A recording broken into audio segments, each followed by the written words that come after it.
Oi gente, tudo bem com vocês? Meu nome é Monique, bem-vindos a mais um vídeo aqui do canal. Se você curte vídeos assim, já se inscreve para não perder nenhum conteúdo. Toda semana tem vídeo novo, já deixa um joinha, que ajuda bastante na divulgação. Tô vendo um monte de gente assistindo nossos vídeos aqui, mas não tá se inscrevendo, então já se inscreve para não esquecer. Então, sem mais delongas, bora pro vídeo de hoje.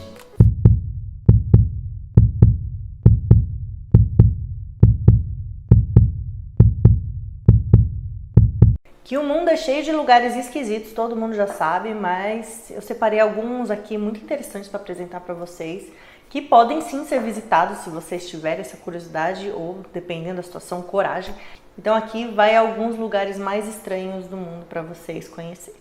Começando já com a Ilha das Bonecas, que fica lá na Cidade do México, ou como chama, Isla de las Muñecas, que fica numa região batizada de Xochimilco, que fica no meio da Cidade do México.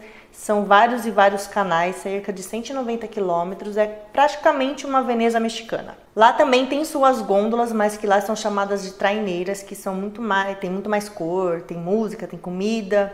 E então, nesse passeio por todos esses canais, vocês chegam à Isla de las Muñecas, que nada mais é que uma ilha lotada de bonecas. Sim, é uma ilha muito esquisita, com bonecas de tudo quanto é jeito, aos pedaços inteiras, e as bonecas estão há tantos e tantos anos que ela se tornou uma ilha meio aterrorizante. Quem é que tem coragem de entrar nessa ilha?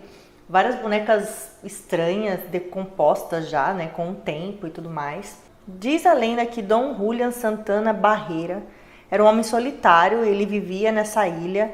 Então, numa manhã, lá pelos meados de 1920, ele andando, né, caminhando pela ilha, e ele encontra um corpo boiando que seria de uma menina. E logo após esse acontecido, ele encontra uma boneca boiando nas mesmas condições, né, que a menina. Então ele pega essa boneca e ele pendura numa árvore como uma homenagem para essa menina, e por ele achar que ele não conseguiu salvar a menina de alguma maneira, ele ficou meio que atormentado com isso. Então, todas as bonecas que ele via, ele pegava e colocava na sua ilha, pendurava de tudo quanto é jeito. Falavam as pessoas, né, em volta, que ele era atormentado pelo espírito da garotinha, que forçava ele a pegar as bonecas e levar para a ilha, porque ele já estava agindo de uma maneira totalmente diferente. Não era normal uma situação daquela.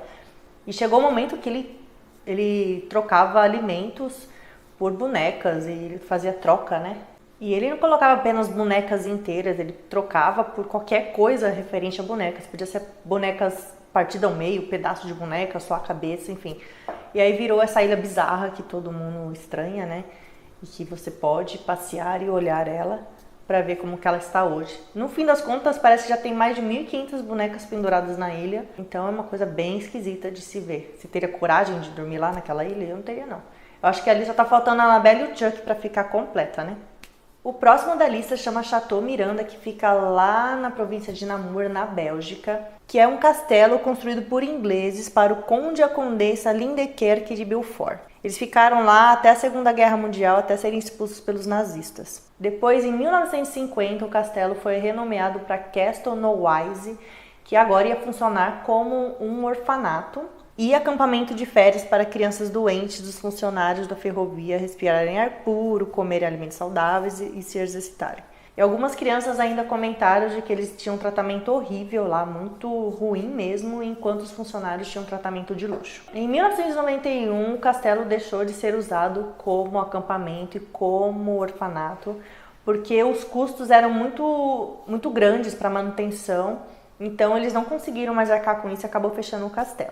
O castelo chegou a passar por 2 incêndios, e então a família Beaufort pediu ao tribunal de que o castelo fosse demolido porque ele estava tendo muita invasão, e então depois de 1 ano o castelo foi demolido. Hoje não tem nada mais no local, está totalmente vazio, mas hoje dizem ainda que ouvem gritos de meninas. Falam que encontram bonecas espalhadas pelos locais onde não deveriam estar. E ainda dizem ver espíritos de crianças rondando aquele local. Bizarro, né? O próximo da lista é Body Farm, que é uma fazenda de corpos, é isso mesmo.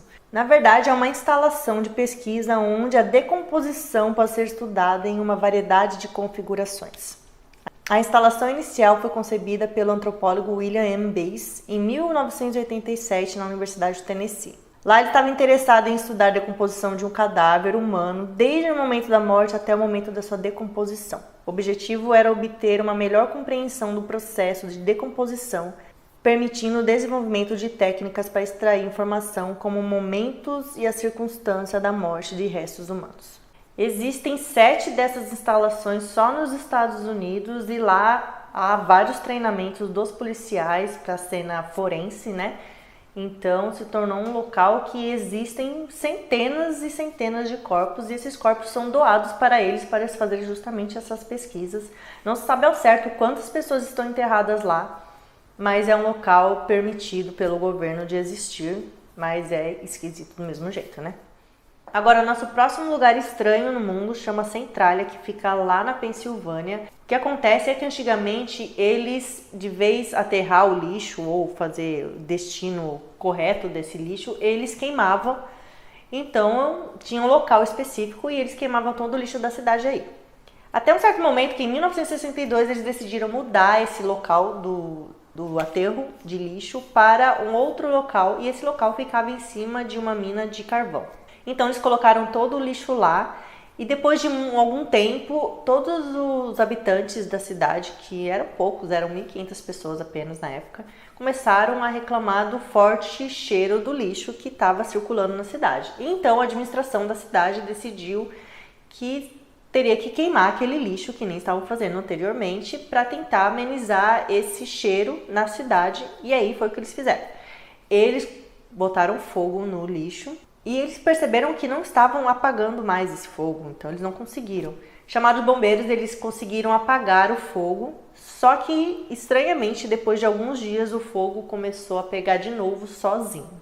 E o que eles não sabiam é que todo aquele fogo que estava em cima também estava correndo pelos túneis embaixo da mina. E então especialistas foram convocados até o local para ver o que estava acontecendo, que esse fogo não estava apagando, e eles verificaram que tinha muito monóxido de carbono nas fendas. E isso vinha das minas de carvão. Só que lá na década de 1980 começou a ficar mais complicada a situação, porque até então o fogo não se apagou mais. E em determinado momento tinha um menino na sua casa e ele foi sugado por uma fenda dentro do seu quintal. É uma fenda de 40 metros de profundidade.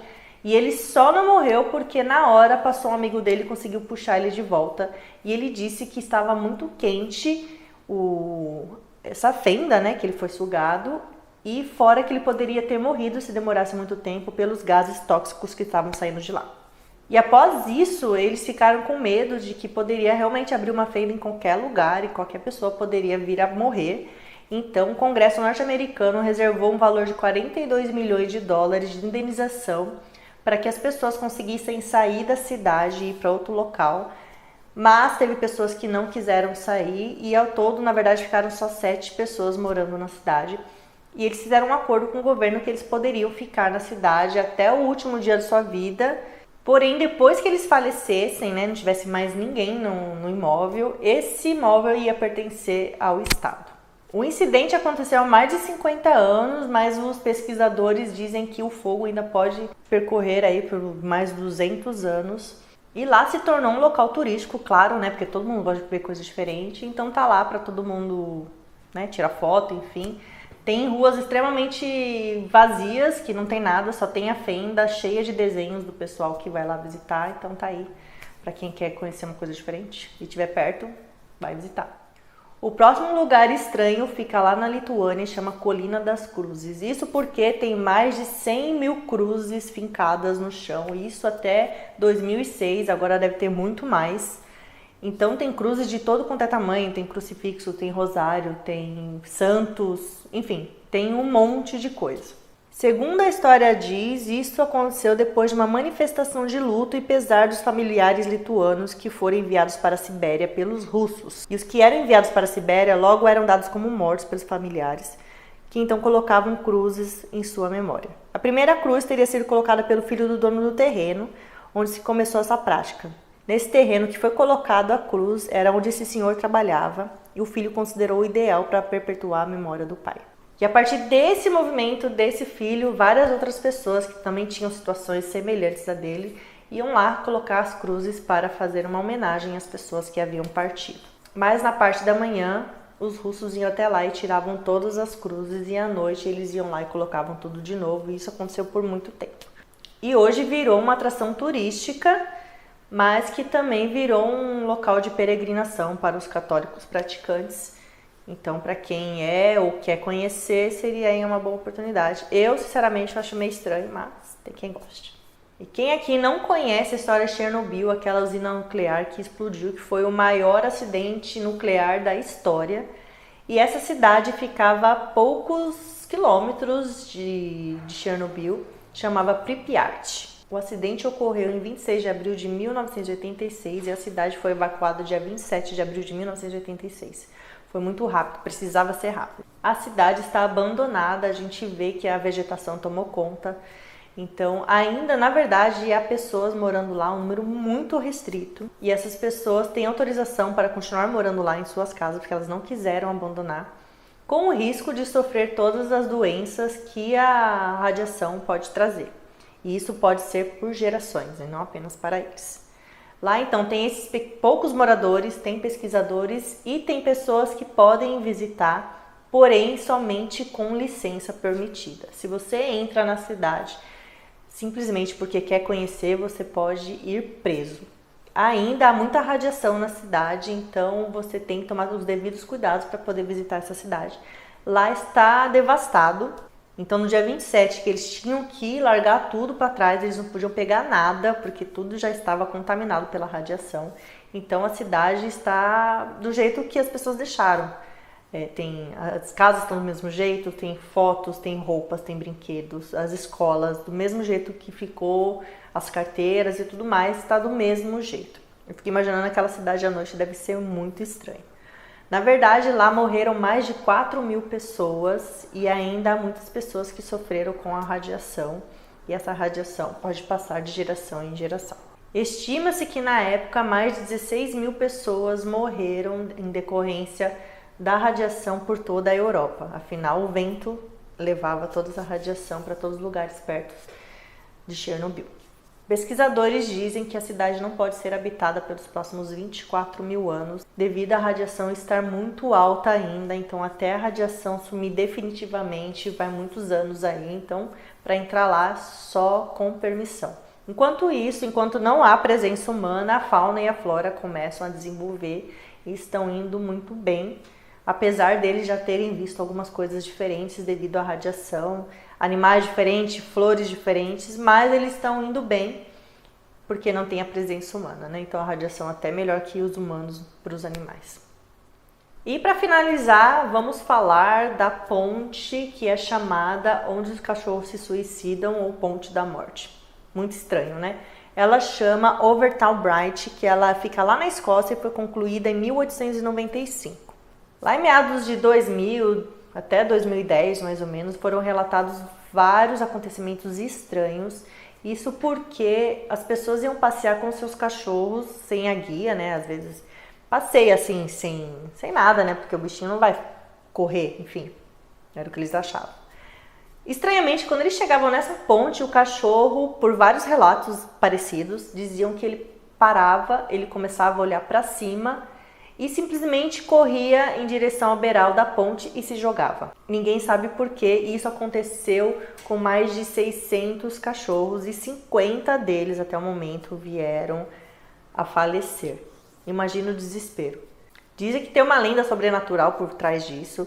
Falam que uma viúva do industrial James White, que construiu a ponte lá em meados do século XIX, ela ficou viúva e ela construiu essa ponte e o castelo perto. Dizem que ver essa mulher na janela e parece que de alguma maneira ela consegue afetar os cachorros e levar eles ao suicídio. Mas em 2010, um especialista chamado David Sands, ele tentou responder a questão. Ele tentou trazer uma teoria para tentar explicar as atitudes bizarras dos cães, segundo ele.